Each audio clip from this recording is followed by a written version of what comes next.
Le jour de l'examen, tu peux tomber sur une situation qui te met le doute en 2 secondes. Dans cette vidéo, je vais te montrer plusieurs photos de situations complexes que tu peux rencontrer le jour J. Je vais les commenter et surtout je vais t'apprendre à les analyser. Comment filtrer l'information, garder l'essentiel et agir de façon sûre et sécurisée. Bonjour et bienvenue sur la chaîne Coach Conduite. Si tu passes ton permis et que pendant tes leçons, tu refais toujours les mêmes erreurs, alors abonne-toi à cette chaîne. Il y a pas mal d'astuces qui vont t'aider. Ici, mon objectif, c'est de rendre ton apprentissage plus accessible et plus humain. On n'est pas des robots. Et répéter, fais comme ci, fais comme ça, sans comprendre, ça ne sert à rien et ça coûte cher. Donc reste bien jusqu'à la fin. À la fin de cette vidéo, tu sauras comment analyser ce qu'il y a devant toi sans te prendre la tête. C'est parti. Ok, donc ce qu'on va faire, c'est que je vais vous faire défiler plusieurs photos que moi-même j'ai prises en route de certaines situations. Il y a des situations à risque, des situations toutes simples aussi, mais l'objectif c'est de vous permettre de voir comment moi je analyse la route, c'est-à-dire que dès qu'il y a une photo qui défile devant moi, dès les premiers instants, comment je l'analyse, qu'est-ce que je vois en premier, qu'est-ce que je mets en valeur comme information en premier, pour me permettre justement de m'adapter de la bonne manière. Pour vous donner juste la bonne technique, moi j'analyse toujours, c'est pas que moi, c'est comme ça qu'il faut le faire. C'est d'abord la signalisation, donc panneau, marquage au sol et feu. Et dans un deuxième temps, c'est la route en elle-même. Est-ce qu'il y a des voitures qui me gênent? Est-ce qu'il y a des piétons sur les côtés? Toutes les situations à risque, d'accord? Donc si on prend cette situation dès le départ, on prend la première photo. Moi, ce que je vois déjà, donc, c'est un panneau sens unique au bout. Alors, je sais déjà que je suis dans un sens unique parce que j'avais un premier panneau au début de la rue. Je vois à droite qu'il y a une intersection, elle n'est pas très visible et je peux reconnaître le poteau. Je pense qu'ils ont un cédé le passage, donc il y a des véhicules qui peuvent venir par la droite. Et il y a un passage piéton au niveau de la moto. Donc là, clairement, déjà en termes de signalisation, je vais devoir m'adapter et ralentir, même si je suis prioritaire dans l'intersection. Et ensuite, il y a un camion qui me cache complètement la visibilité. Et donc là, je vais vraiment freiner et être très attentif. Je passe à la photo suivante. Donc là, dès le départ, ce que je vois, c'est que j'ai deux voies qui vont dans la même direction. Je suis positionné à droite. Il y a un passage piéton un petit peu plus loin, donc je vais devoir regarder gauche-droite, mais j'ai une assez bonne visibilité. Par contre, je vois à droite qu'il y a un taxi avec ses phares allumés. Donc il y a quelqu'un dans la voiture. Peut-être qu'il ouvre sa portière au moment où moi je vais passer. Donc ça reste à surveiller. Et je vois un peu plus loin, donc il y a une trottinette et j'ai l'impression que la situation est un petit peu encombrée. J'ai l'impression qu'il y a des voitures qui sont arrêtées sur ma voie. Et là, effectivement, dès que j'avance à la prochaine photo, c'est la même situation. On voit que sur la droite, il y a des voitures, des camions qui sont garés sur ma route. Donc, si je les ai aperçus déjà au loin, l'objectif va être d'anticiper. Contrôle clignotant à gauche et angle mort. D'accord? Je me décale, je me déporte à gauche, le temps de passer cette situation et ensuite je me remets à droite. Là, par contre, dans la deuxième photo, on voit qu'il y a un deuxième passage piéton juste après la petite camionnette qui est arrêtée avec les warnings. Donc, pareil, à ce niveau-là, je vais devoir surveiller, ralentir un petit peu et m'assurer qu'il n'y a personne.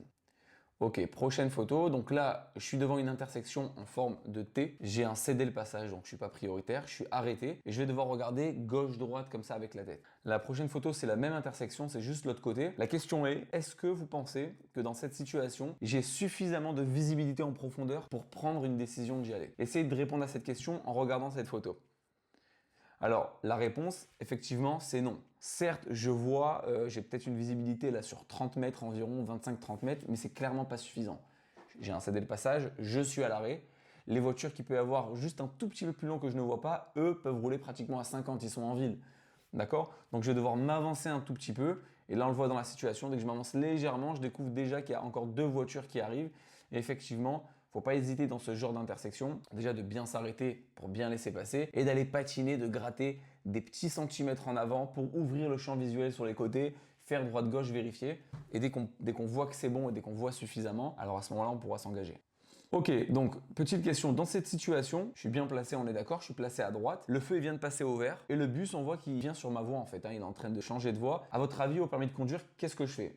Est-ce que je me décale à gauche, dépasse, pour me remettre ensuite à droite? Ou est-ce que je le laisse faire sa manœuvre tranquillement, je le laisse terminer? Moi, j'ai pas vraiment de visibilité sur la droite un peu plus loin qu'est-ce qu'il y a. Peut-être qu'il y a des travaux, peut-être que la route elle est bloquée, le bus il est obligé de venir sur ma voie. La question c'est moi face à cette situation, qu'est-ce que je fais? Comment j'agis? La réponse elle est simple, je reste à droite, je bouge pas. Je me mets à gauche pour une raison précise. Si effectivement ma route est bloquée et que je dois bouger à gauche, changer de voie à gauche pour passer, alors à ce moment-là je le ferai. Mais là dans ce cas-là, le feu il est au vert. Le bus, on voit bien qu'il est en train de décaler, on ne sait pas encore pour quelle raison, on le laisse terminer son action, on laisse une certaine distance de sécurité et on continue notre route tranquillement. Bien, là dans cette situation, donc je suis placé sur la voie de droite qui est réservée pour tourner à droite. Je vais m'arrêter au feu rouge et sur ma droite, on voit qu'il y a une voie de bus. Donc je prévois déjà en amont qu'au moment où je vais devoir tourner à droite, dès que ça va être feu vert, je vais couper une voie de bus. Donc il va falloir vérifier le côté droit et surtout vérifier l'angle mort avant d'y aller. Dans la photo suivante, c'est la même situation, on voit que dans le rétro, il n'y a personne. Et là, dans la photo suivante, c'est toujours la même situation, on voit qu'il y a une voiture rouge qui arrive sur la voie de bus. Donc à tenir compte au moment où je vais devoir démarrer. Dès que ça va être feu vert, donc je recontrôlerai mon rétro, mon angle mort, et ensuite je passerai à l'action, j'irai tourner à droite. On passe à la photo suivante.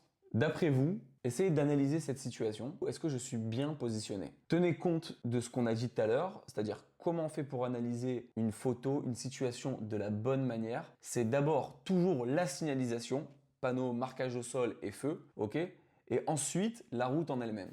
Donc si je vous pose la question dans cette situation, est-ce que je suis bien placé?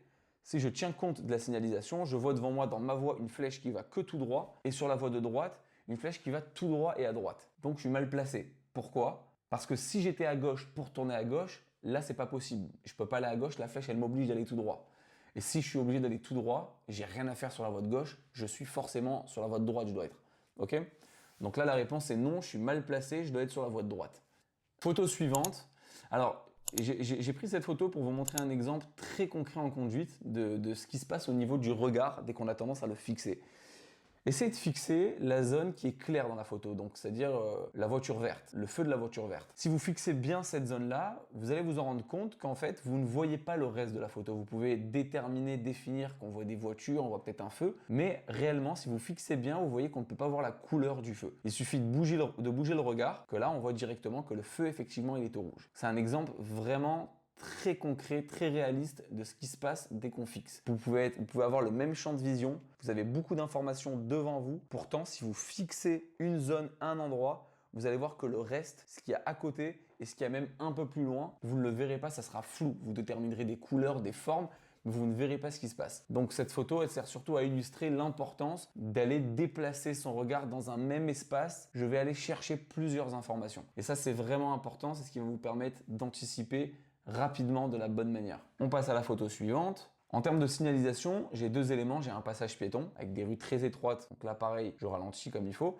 Et j'ai un sens interdit à gauche. Donc à l'examen, pas besoin de réfléchir. Vous voyez ça, c'est contrôle intérieur, extérieur droit, clignotant à droite. Je freine et je me prépare éventuellement à rencontrer des piétons. Par contre, en termes de priorité, qui est prioritaire? Je suis dans une intersection, j'ai 0 panneau de priorité. Et si je regarde un peu loin, un peu plus loin sur le panneau sens interdit, on voit à gauche que la personne à droite n'a pas, c'est pas un cédé le passage qu'elle a. En fait, elle a le même panneau que moi. En fait, c'est un panneau sens interdit de son côté à elle pour lui indiquer que elle ne peut pas venir sur ma route. Ok, elle peut aller que tout droit. En fait, moi je viens, je suis obligé d'aller à droite et elle peut aller que tout droit. Officiellement, il n'y a pas de signalisation en termes de priorité. Donc c'est une priorité à droite. Donc en arrivant ici, la voiture qui est à ma gauche me doit la priorité. Ça ne veut pas dire que je ne vais pas contrôler, mais là dans ce genre de cas, on voit bien que l'intersection elle est vraiment très étroite, on voit le trottoir, c'est vraiment des angles droits. Je freine, première glissée si je suis en manuel, je contrôle à gauche par sécurité pour m'assurer que la personne qui arrive me donne la priorité et je tourne tout doucement. Ok, photo suivante, c'est 2 passages piétons successifs, une intersection au milieu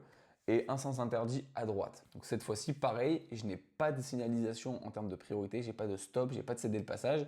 C'est la règle de priorité à droite qui s'applique. Donc effectivement, comme j'ai un sens interdit du côté droit et que je ne peux pas rentrer sur la rue à droite, je déduis automatiquement que les voitures forcément viennent de droite. Donc là, il y a une priorité à droite et dans ce cas-là, je vais devoir pareil, freiner, première, m'avancer tout doucement et bien vérifier la priorité que je peux bien m'engager sans gêner. Et donc effectivement, là aussi, on voit que le piéton qui est en train de traverser, il est de dos.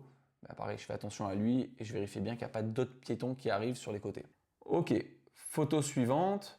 On est toujours un petit peu dans le même quartier, c'est vraiment des rues de centre-ville.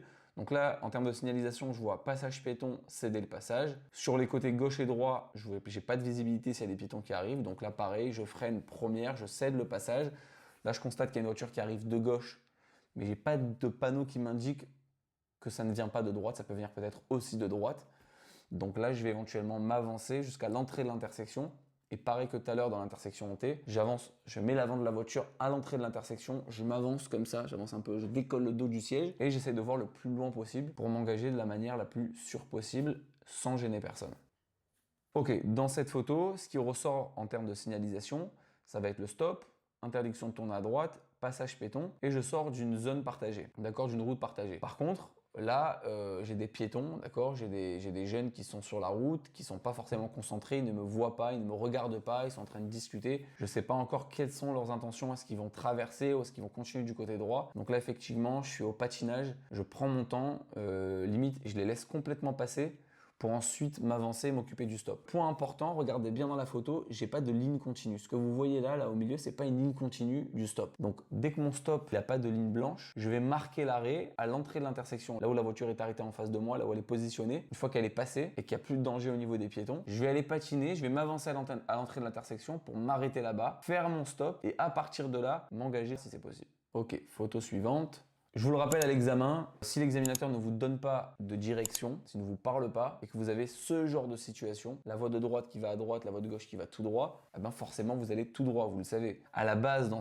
cette situation-là, on est placé à droite parce qu'on roule à droite, mais une fois que vous arrivez devant ces flèches, il faut prendre l'initiative de manière autonome, contrôle clignotant à gauche, les angles morts qu'il faut, et on se décale, on change de voie pour aller tout droit. L'examinateur ne vous donnera pas d'indication, ça fait partie de la consigne de départ à l'examen, d'aller tout droit. On veut voir si vous êtes capable en fait de lire l'information, de vous servir des éléments qu'on vous met en place sur la route pour suivre une direction simplement. Ça peut être au niveau des panneaux, au niveau de la conduite autonome, mais de manière générale tout le long de l'examen, c'est le fameux tout droit. Si on ne parle pas, il y a des flèches qui m'indiquent c'est où tout droit.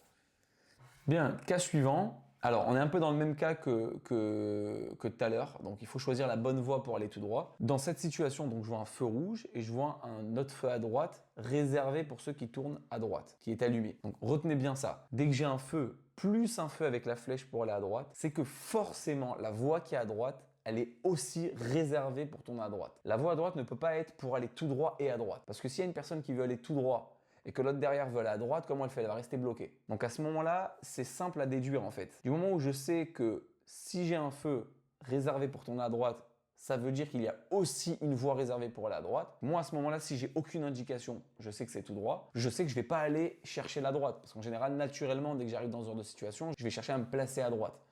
Donc là, même par terre, au niveau des marquages au sol, on peut voir qu'il y a une petite voie réservée pour la flèche tout droit. D'ailleurs, on va continuer à la photo suivante. Voilà, là j'ai avancé et effectivement on constate bien, la voie de droite il y a la flèche pour aller à droite et la voie de gauche c'est tout droit. Donc pareil, si l'examinateur ne me dit rien, avec ces indications-là, grâce à cette signalisation et ma déduction, d'accord, l'idée c'est de comprendre la signalisation, ce qu'elle nous dit parce qu'elle nous parle. Derrière ça il y a une déduction et grâce à cette déduction je vais pouvoir agir de la bonne manière et décider de manière autonome. Et à ce moment-là je vais pouvoir me placer à gauche pour continuer tout droit. Ok, dans cette situation, c'est simple, j'ai deux problèmes. Premièrement, en termes de signalisation, j'ai le passage piéton. Deuxièmement, j'ai aucune visibilité. Et là, le trottoir, clairement, devant, il y a un angle droit qui peut me gêner. C'est vraiment des situations à risque. Si je passe trop vite, je risque de pas gérer ma trajectoire et donc je risque de taper le trottoir. Donc là, clairement, je vais vous dire, si vous êtes en manuel, vaut mieux même passer en première dans ce genre de situation pour sécuriser le piéton et sécuriser aussi votre trajectoire pour éviter de toucher le trottoir. Bien, dans cette situation, donc c'est un double sens, j'ai une ligne continue au milieu et un passage piéton, mais je vous ai pris cette photo parce que je veux vous montrer une erreur que beaucoup d'élèves font à l'examen, et même de manière générale, pas mal de conducteurs font ça, et ça gêne. Donc là, dans cette situation, ce que je cherche à faire, c'est de tourner à gauche. On ne voit pas bien, mais en fait, il y a une station essence sur la gauche, d'accord? Et regardez dans la photo suivante, je vous montre dans le rétro, je suis sur la ligne blanche. En fait, dès que je tourne à gauche, j'essaie de me placer le plus à gauche possible pour pas gêner la circulation derrière. Mais l'idée, c'est de ne pas gêner les véhicules en face et de ne pas aussi toucher la ligne blanche. Je vais devoir me rapprocher de la ligne médiane au milieu, d'accord, pour montrer aux autres ma volonté de vouloir tourner à gauche, mais il faut le faire sans gêner. Là, on voit bien dans cette photo, tout à gauche, on voit bien la petite lumière du clignotant gauche qui est allumée, mais on voit dans le rétro clairement que je suis sur la ligne blanche, et ça, à l'examen, c'est éliminatoire. Non seulement vous êtes pratiquement au milieu de la route, vous gênez les véhicules en face, mais sachez qu'à l'examen, il vous touchera le volant, il vous tirera le volant, pour vous repositionner dans la voie. Donc faites bien attention, dès que vous tournez à gauche dans des doubles sens, contrôle clignotant, je freine, j'arrive doucement, je me rapproche de la ligne médiane, mes roues ne doivent pas toucher la ligne au milieu, ok? Je me rapproche bien et je reste bien droit, je prépare pas mon volant à gauche, je me mets pas tordu, je tourne pas mon volant. Je reste bien aligné, mes roues droites et je patiente au niveau de l'intersection. Dès que c'est mon tour, je pourrai m'engager. Bien, dans cette photo, dans cette situation, on voit que je suis devant une intersection avec feu vert et moi je souhaite tourner à droite. Et donc là en fait je vous ai pris cette photo pour vous montrer que regardez un peu plus loin, un peu plus en profondeur dans la photo, on voit que le passage piéton qui est à droite il est vert.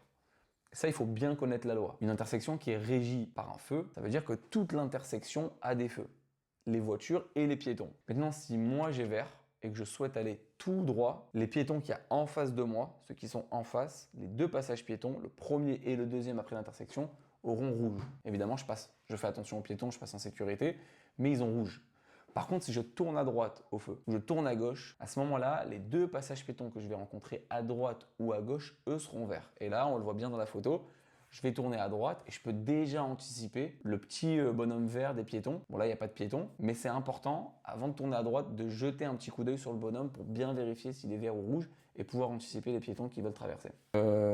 Donc là voilà, c'est un peu la même situation. Cette fois-ci, c'est un feu rouge et on voit bien que en fait, les véhicules à droite ont feu vert et donc on voit bien le feu de leurs piétons, si on va zoomer un petit peu, qu'il est rouge. Dès que moi j'aurai feu vert, les voitures que vous voyez à droite auront rouge, donc je vais tourner à droite. Par contre, le passage piéton que je vais rencontrer ici, eh ben, il sera vert à ce moment-là. Ok? Donc ça, c'est vraiment un élément important à prendre en compte. Moi, je dis toujours à mes élèves, les piétons, il ne faut pas les découvrir. C'est-à-dire qu'il ne faut pas découvrir qu'il y a des piétons qui souhaitent traverser dans une intersection. Ok? Dès que j'aborde une intersection, je sais déjà qu'il y a des passages piétons. Dès que j'aborde une intersection avec des feux, je connais déjà la règle que dès que je vais avoir vert, si je tourne à droite, le piéton de droite, il sera vert aussi. Donc ça me permet de me préparer. Ça, c'est important. Ok, photo suivante. Ok, dans cette situation, je tourne à droite, il y a un passage piéton et il y a une piétonne qui traverse. Les élèves, souvent, vous redémarrez, vous ne laissez pas le temps aux piétons d'arriver sur le trottoir, de monter sur le deuxième trottoir, que vous commencez déjà à avancer. Et ça, à l'examen, ça ne passe pas, surtout dans des routes comme ça où c'est vraiment serré. Là, l'examinateur, il vous freine directement. Donc regardez la photo suivante, on voit qu'elle est encore sur la route. Donc je reste encore à l'arrêt à ce moment-là, je garde bien mon frein et je patiente. Et la photo suivante, effectivement, elle a le pied sur le trottoir. Donc là, je vérifie une dernière fois sur le côté droit qu'il n'y a pas un autre piéton qui arrive. Et effectivement, à partir de là, je peux commencer à démarrer. Faites attention à ce genre de choses parce que ça paraît banal. On a vu le piéton, on est arrêté, on se dit bon maintenant je passe à autre chose, on commence un peu à patiner, à avancer, alors que pas du tout en fait, vous prenez un coup de frein au moment de l'examen, c'est évident. Patientez bien, faites attention que les piétons soient bien sur les trottoirs et ensuite on passe à autre chose. Ok, donc là je suis dans un sens unique, au loin je vois une voiture arrêtée ou du moins qui freine, il y a un feu rouge et je vois une voiture à droite qui déborde un petit peu, qui est mal garée, qui déborde sur ma route. Tout simplement, pareil, contrôle derrière, je freine, je m'adapte. Si je dois m'écarter, je m'écarte un tout petit peu, mais je fais attention. La route elle est étroite, mais en tout cas là j'hésite vraiment pas à passer lentement. Si vous ne modifiez pas votre allure et que vous passez, même si la voiture elle passe, la sensation pour la personne qui est à côté, pour l'examinateur, n'est pas agréable du tout. À la base vous avez ça comme place et d'un coup vous avez ça. Et la vitesse n'est pas modifiée, donc ça fait très peur. Donc vraiment, faut pas hésiter dès que vous avez des routes où on voit bien toute la longueur des voitures garées. N'hésitez pas à regarder les rétros, les roues. Si vous voyez qu'il y a des voitures, des rétros qui débordent un peu trop, des roues qui sont pas vraiment dans la place et qui sont sur votre route, qui débordent un petit peu, à ce moment-là, vous ralentissez, vous prenez toutes les précautions qu'il faut prendre pour passer en toute sécurité et surtout éviter que l'examinateur ait peur et réagisse sur vos commandes. Oula, là, très important. On a une personne à gauche qui a commencé à traverser, qui a le regard vers moi, donc contact visuel établi, elle m'a vu, je l'ai vu. Elle bloque la voiture en face, elle décide clairement d'y aller. À droite, on a pareil cette personne qui me regarde, qui a clairement envie de traverser aussi, mais qui n'ose pas encore. La question, qu'est-ce que je fais? Est-ce que je suis dans ma route, je suis prioritaire, je continue? La personne de gauche, elle n'est pas encore sur ma route, elle va s'arrêter au milieu et ça s'arrête là. Ou au contraire, je sécurise, je fais le choix de la sécurité et je sécurise la piétonne qui est en train de traverser. Alors évidemment, regardez la photo suivante, elle comptait aller de toutes les manières, je m'arrête et je la sécurise complètement. Alors, est-ce que ça veut dire que je vais laisser passer le piéton aussi à droite? Non, pas forcément. D'ailleurs, on voit que lui, il est plus raisonnable dans la photo suivante, là, celle-ci. On voit qu'il est resté arrêté et qu'il me regarde, qu'il attend. Il sait très bien que je suis là, il sait très bien qu'il ne faut pas traverser. Et donc là, sinon, il serait déjà y allé. J'hésite pas, une fois que la piétonne en face avec les sacs, elle a terminé son parcours, elle est sur le trottoir, j'hésite pas à redémarrer en toute sécurité, en surveillant bien que le piéton à droite ne fasse pas des mouvements un peu brusques en dernier moment qui ne me surprennent pas et qui ne veuillent pas traverser. Ok? Bien, dernière photo, feu rouge, je suis à l'arrêt, fin de zone 30, ça c'est en termes de signalisation. En termes de route, je suis arrêté au bon endroit, à la bonne distance. J'ai pris cette photo pour vous montrer visuellement ce que vous devez voir dès que vous êtes arrêté derrière une voiture, c'est exactement ça. Vous devez voir le début des roues arrière du véhicule devant. Si je m'avance un peu, je ne vois plus ces roues et c'est pas bon. D'accord? Alors, est-ce qu'il va vous freiner immédiatement l'examinateur? Pas forcément. Mais par contre, du moment où vous ne voyez plus les roues, mais que vous continuez encore à patiner, à avancer, que vous ne marquez pas l'arrêt, là, l'examinateur commence à préparer son pied. Et si vous dépassez un peu trop, s'il considère que là, vous êtes trop proche, c'est terminé, il freine directement et c'est éliminé. Donc vraiment, n'hésitez pas, soyez prudent à ce niveau-là. À chaque fois que vous êtes amené à vous arrêter, travaillez votre freinage, travaillez votre arrêt, travaillez l'arrêt de précision, l'endroit où vous allez arrêter votre voiture. À chaque fois que j'arrête ma voiture, je dois forcément l'arrêter dans un endroit précis. L'examinateur a une attente par rapport à ça, que ce soit derrière une voiture, derrière au niveau du stop, avant de céder le passage, à l'entrée d'un giratoire. Il y a toujours un endroit précis où je vais devoir calculer ou amener ma voiture pour pouvoir poursuivre ma route correctement. Voilà, cette vidéo est terminée. J'espère que ça vous a aidé. N'hésitez pas à revisionner pour vraiment intégrer la façon dont j'aborde les choses, la façon dont je commente la route et vous allez voir que ça se répète. Dès que je verbalise ce qu'il y a devant moi, je commence toujours par la signalisation. Je dis, ok, donc là j'ai un feu, j'ai une fin de zone 30. La base, ce qu'il faut mettre en valeur sur la route, votre GPS sur la route, c'est les panneaux, c'est les feux et les marquages au sol. D'accord? Et ça s'appelle la signalisation. C'est le premier contact que vous devez avoir avec la route directement. C'est ça qui vous permet d'avoir des actions très précises en fonction de ce qui se passe. Voilà. N'hésitez pas à me laisser en commentaire des questions, des suggestions de vidéos, si vous avez des idées sur des sujets qui pourraient vous intéresser en conduite, sur lesquels peut-être vous avez du mal pendant vos cours de conduite ou à l'examen. Et j'essaierai de faire le maximum pour vous faire ces vidéos le plus rapidement possible. Et si vous passez votre examen, je vous souhaite bon courage et bonne chance. Entraînez-vous bien comme il faut et arrivez armé, prêt comme il faut pour le valider tranquillement. Ciao!